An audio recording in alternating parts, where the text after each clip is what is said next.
What's going on, Vikings fans? Welcome to the Purple and Gold Bars podcast. I'm your host, Supreme. It's been a rough night for me, and it's not because of the loss yesterday. So I do apologize in advance. This video, I might not have the energy as I normally do. After the game, I was hanging out with the missus. We went for dinner, and I ended up getting some food poisoning. So it hasn't been a fun night. For those that want a reference, imagine the scary movie scene where she's puking all over. It wasn't fun. So anyways, I haven't spent much time going through the data or really diving into anything. I can normally I've watched the game at least twice by the time the podcast happens, and uh needless to say, I wasn't able to do that this time around. So I'm going to go based off my eye, my memory, and the things that I was watching for and the perspective that I had. First and foremost, thank you for all the Lions fans in the comments. It has been a treasure trove of laughs for me. Trolling you guys has been one of my favorite things to do this week. It's almost as fun as trolling Packers fans. And if it wasn't for you, I probably wouldn't have been able to make this video because this is the fourth or fifth attempt at making the video because I knew going live was just not going to be an option. Without all those brain dead comments this morning, I wouldn't have gotten my mental capacities back in order enough to make this video. So you're the real MVP this week. Let's get to Lions and Vikings. The game pretty much went down as I imagined it was going to be. If you saw my preview video, I said teams were essentially evenly matched. Despite both teams having some slight advantages, I was banking on our advantages to just be enough to get us the rest of the way. I imagined a 3-point win or a one-score win to end the game as it ended. I just hoped that it was going to be the Vikings to finish the game that way. Hats off to the Lions. I don't think that either team ended up hitting the high or low because going into it, I thought that the game was going to be pretty even. It was going to come down to a one-score game, like I was saying. But despite foreseeing the both teams' possibilities of running away with it, I didn't bank on those probabilities because to me that was still a pretty low chance of happening, and that's exactly what happened. We saw an incredible back and forth battle between Ben Johnson and Brian Flores. It was a treat to see.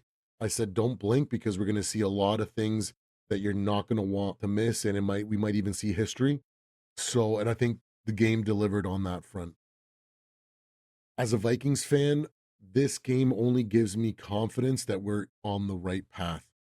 Going into this game, one of the biggest questions that any fan or critic has been having with the Vikings after continuously moving the goalposts on us was, what are the Vikings going to do when we played from behind? Up to this point, it wasn't a secret that we'd only trailed for 3 minutes and 28 seconds, only to the Giants.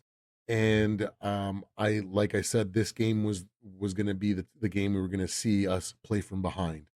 I thought, just like I envisioned, I knew we were going to stay in it, we were going to hang in it, and we're going to do what we did.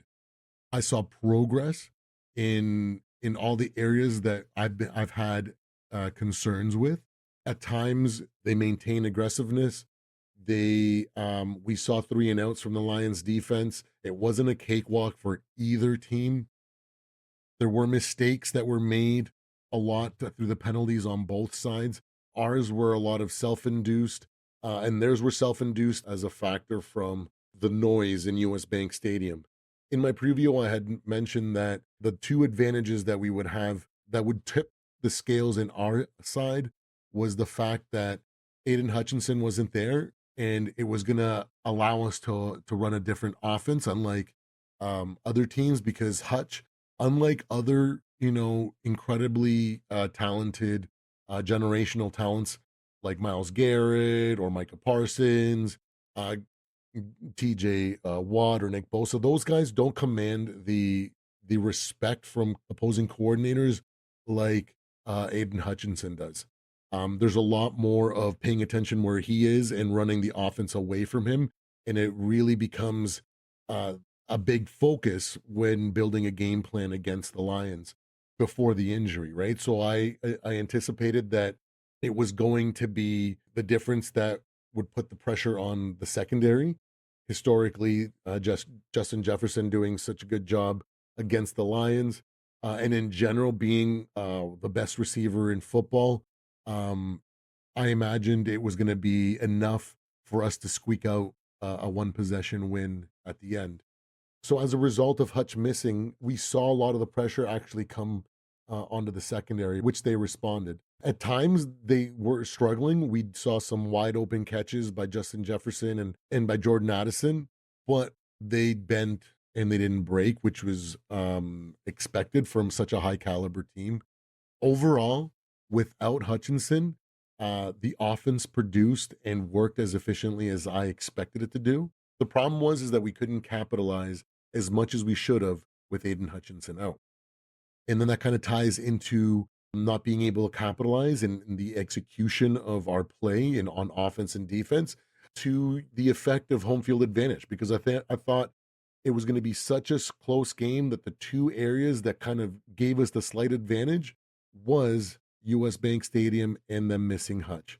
And they did an incredibly good job of holding the line very well. Their secondary did a very good job, which brings me to home field advantage where we didn't capitalize like we should have. Early in the game, we saw a lot of penalties that it caused. And at the same time, when we could have capitalized, we ended up shooting ourselves in the foot. And those lost points that we probably could have capitalized on definitely played a big factor.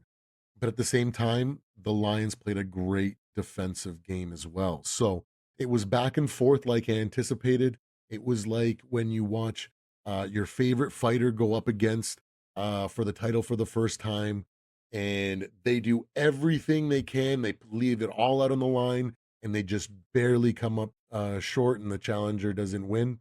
I think there was a lot of good lessons for the team to be had that I think are going to be paying dividends going forward later in the season as well as in the playoffs.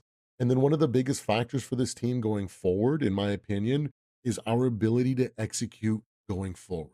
We didn't capitalize on the opportunities that home field advantage brought us early in the game, as well as late in the game, where we saw a couple more situations where the crowd noise was a lot for the Lions offense.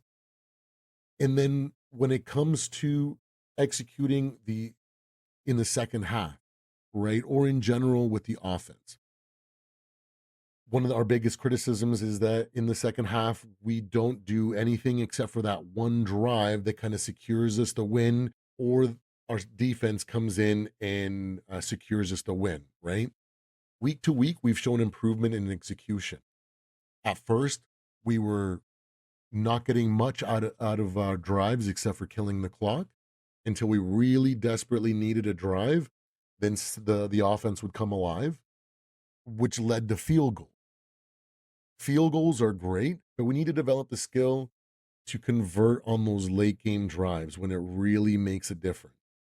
We did much better this week in comparison to before. In the second half, we scored points, and then we scored two field goals in the last two drives where it really counted after our defense came up with big stops the way that they needed to do in that situation.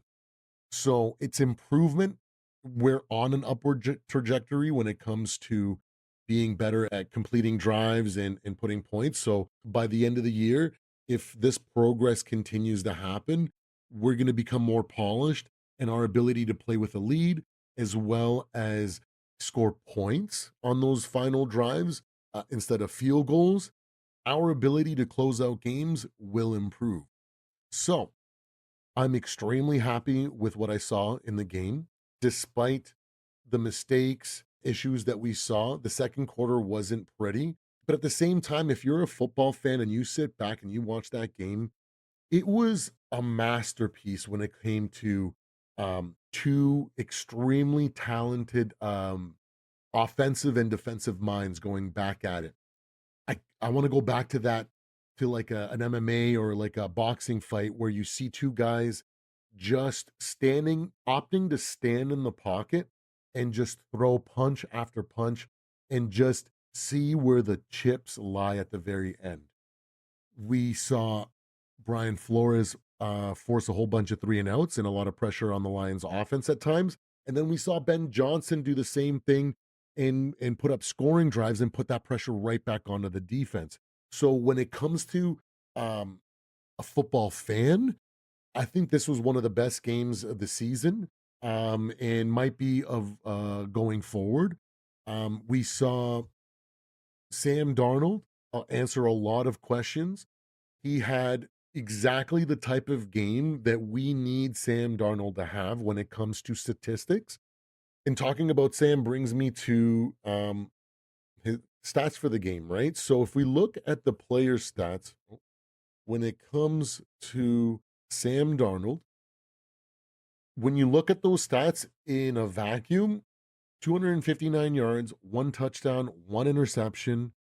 For a lot of Vikings fans, I know myself, that is kind of like the baseline of what we hoped for, right? We wanted him to do enough and not lose us the game. He didn't have any strip sacks or any ridiculous plays like where him and Aaron Jones almost collide and he throws it back, or on the shovel pass. We didn't see anything like that. What we did see is a great defensive play by Branch on an interception on Sam's side. He underthrew it a little bit. If he put a little bit more on it and maybe try to throw it over the top into the basket instead of the shot that he took, based on what I was looking at, I saw an evenly matched game from beginning to end, and the team stats basically proving that to be the case. Basically, the same total yards, passing yards, rushing yards, yards per play, first downs, third down efficiency, total plays, literally basically the same output from both teams and exactly what you're going to expect from two top 5 teams. So when it comes to that factor, I think the Vikings definitely, in my opinion, answered the final question that critics and pundits have had all season. I know the criticism won't stop because that's what they like to do, and they're always going to hedge their bets and be pessimistic because that's how you don't end up with egg on your face. So going forward, I think the Vikings have definitely proven that they're not pretenders. We've gone with the hardest schedule in the league up to 7 weeks, or one of the hardest schedules up to 7 weeks, and have a 5-1 record. So I don't think there's anything to worry about when it comes to our Vikings. I envisioned our Vikings to be hitting this kind of stride next year. And I predicted in my preseason divisional predictions that the the Lions were going to be as good as they are, and they definitely proved me right that way. Um, the Vikings, I also said that they were, when it came to a roster and the talent and the coaching between the Lions and the Vikings, um, that we were basically even. The main difference was the experience that the Lions hold. They've been together as a unit for quite a long time when it comes offensively.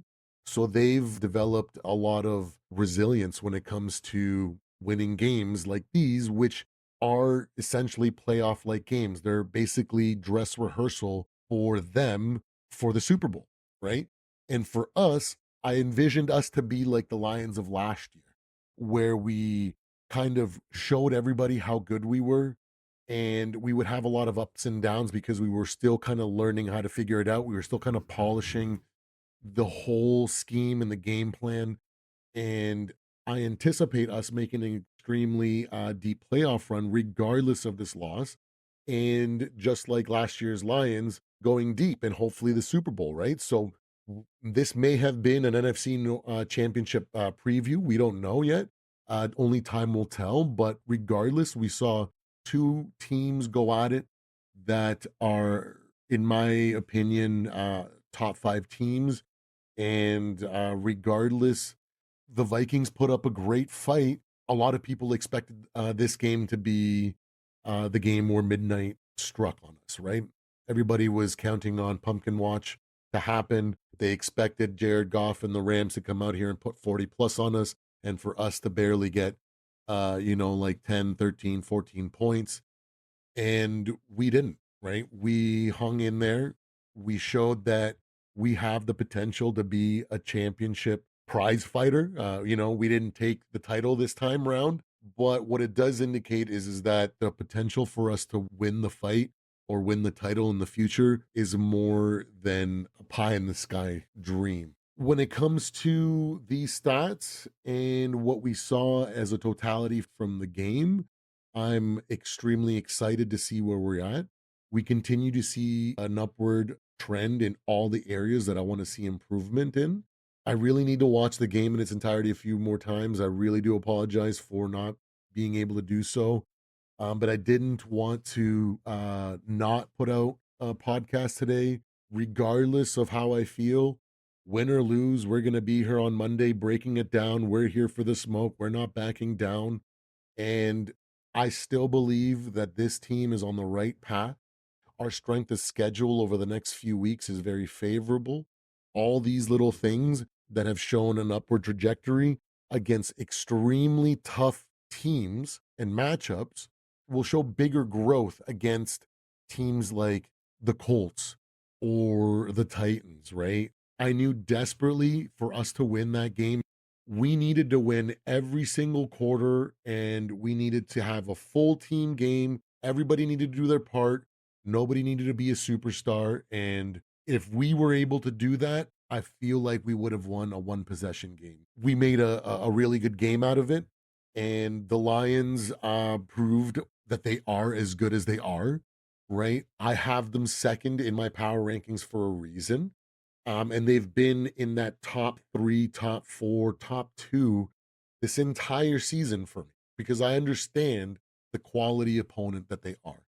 And regardless of all the trolling of the Lions fans, of all these low IQ guys that can't figure out that it's about engagement and just can't help but fall for the trolling, you know, despite all that, there's still a ton of respect for this organization and this team because, in my opinion, I want it to be where they were last year, next year.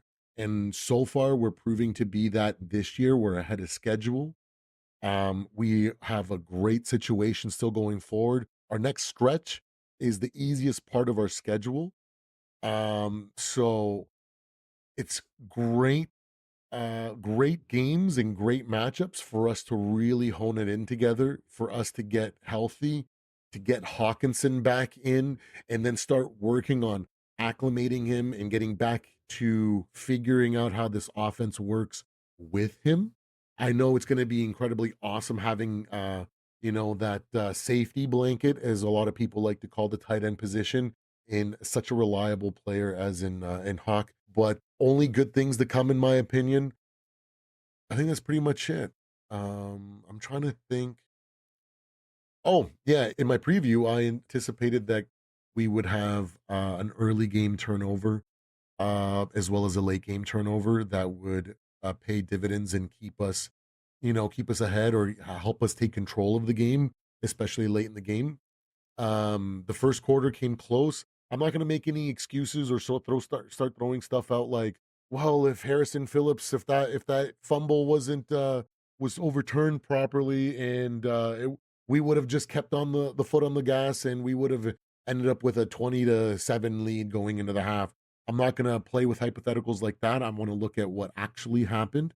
And what actually happened was two incredibly talented teams going toe to toe, refusing to back down, and both sides definitely handed out L's yesterday. So there's no shame, I think, for either team. We can talk a little bit about the second quarter, I guess, but I think that went to show as a retaliation of what the first quarter went.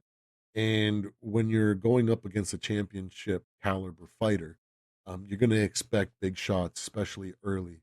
I've seen a lot of championship fights in my day where fighters get punched early and they just wilt and they just don't have the will to continue to fight.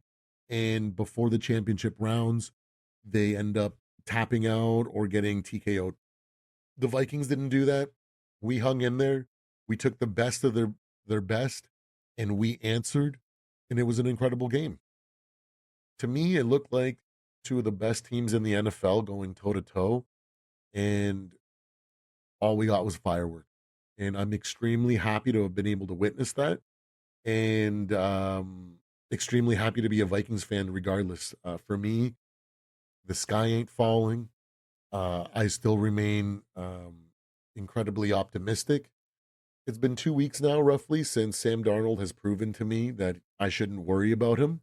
And that does not change this week. There are no massive worries when it comes to me as a Vikings fan and this team going forward. I have all the faith in the world that KOC and Brian Flores are not only going to learn from this and evolve. And to me, the lessons that we've learned in the first 6 games of this season are lessons that some teams take years to learn in the playoffs. And I think it's expedited our journey towards becoming a perennial playoff team and then a Super Bowl contender going forward, not just a one hit wonder.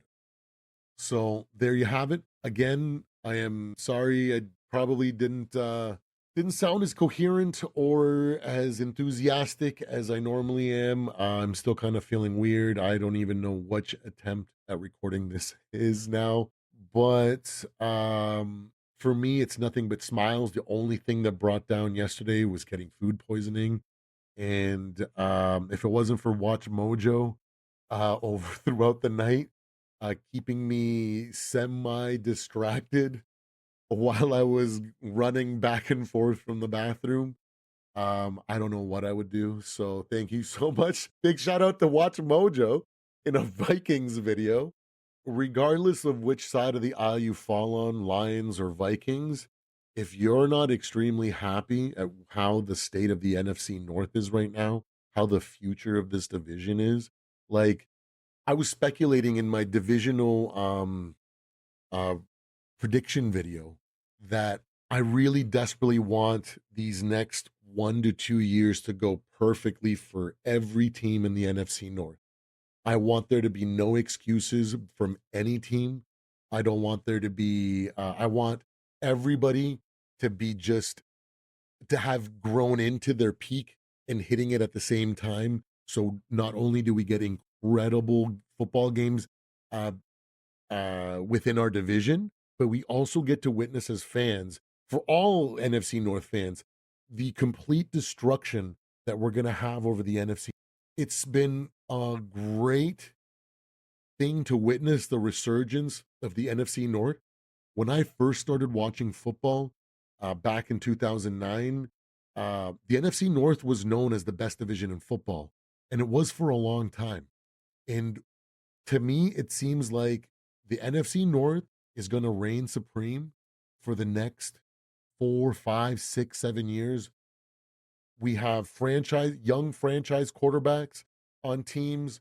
We have crafty, wily veterans with still a lot of time at quarterback, and the potential in all of our teams is something that, as a Vikings fan, as a competitor, you want to beat the best of the best, and you don't want to be winning games where you start hot and all of a sudden their quarterback goes down, and all of a sudden you basically get given a free win, and the following week something similar, and it just happens to be that it just seems like so many bad luck situations happen to all your opponents, right? And you just kind of feel like a little bit undeserved, right? And it's such an incredible feeling to have as a Vikings fan and as an NFC North fan, to know that in the next couple years, our division is going to own the NFL.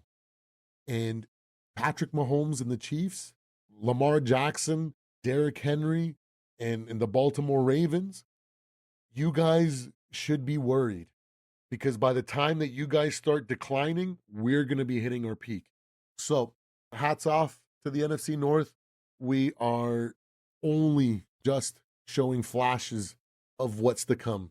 And as a division, I think we're going to be reigning supreme for a long time. And so there you have it, guys. Please like and subscribe if you like this breakdown of yesterday's game. Let me know what you guys agree with and what you guys disagree with. What's your biggest concern going forward with the Vikings? For me, I would definitely be open to bringing in some free agents through before the trade deadline, as long as it doesn't affect our cap space going forward, as well as the player fits into our organization, doesn't affect morale, right? It'd be great to trade for a player, but if he's a diva or if he's not going to buy in, that could create some unintended effects that might create dysfunction that I really desperately want to avoid. I think we've done a great job with picking up Cam Akers, so that he's going to be rolling into the offense here, preserving Aaron Jones' legs and body. So I think that, yeah, it'd be really nice if we can pick up a D lineman or someone of that nature that can provide us some support there, or maybe but again, like not at the cost of our future or the special chemistry that we got going on right now. Don't forget to like and subscribe, and I will catch you guys for the Vikings versus Rams preview video that I hope to get up later on today, if not tomorrow, but it's probably looking like tomorrow because it was rough getting this or even a coherent statement. Like, I'm saying this right now, and editor me is probably laughing right now because of all the jump cuts and all the terrible, oh my God, the incoherent sentences because I just can't think straight. But I really appreciate you guys hanging out with me. You guys do mean the world. And regardless of where you guys fall, uh, maybe some of you Packers fans, but everyone else, I will see you guys later.